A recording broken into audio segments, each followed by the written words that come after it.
everybody, it's Allie with today's question. Miranda from Sherman Oaks asks, how should I use ARIA details? Hi Miranda, thanks for writing in. I'm always glad to get questions about ARIA attributes since they're so important and one of the biggest tools in the accessibility toolbox. But it's also true that not every ARIA attribute is perfectly supported by screen readers, so there can be some futzing.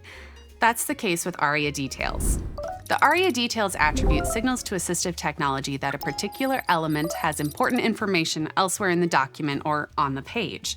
Web developers are used to invoking remote resources all the time, but this one works almost like an anchor tag in HTML as a pointer to something that's somewhere else in the document. It's often handy for complex graphics that need a lot of description, but really it applies to any element that needs extra explanation. By the way, you might ask, why not just use alt text? And the answer to that is sometimes you want to give out information about an element that is not just detailed, but also structured so that it's more easily navigable.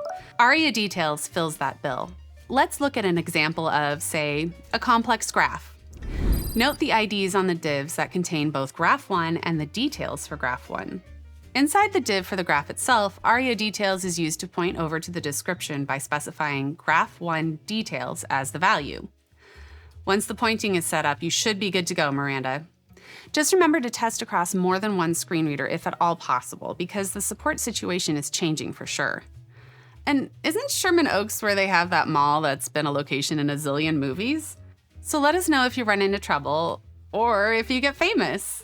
Thanks again for writing in.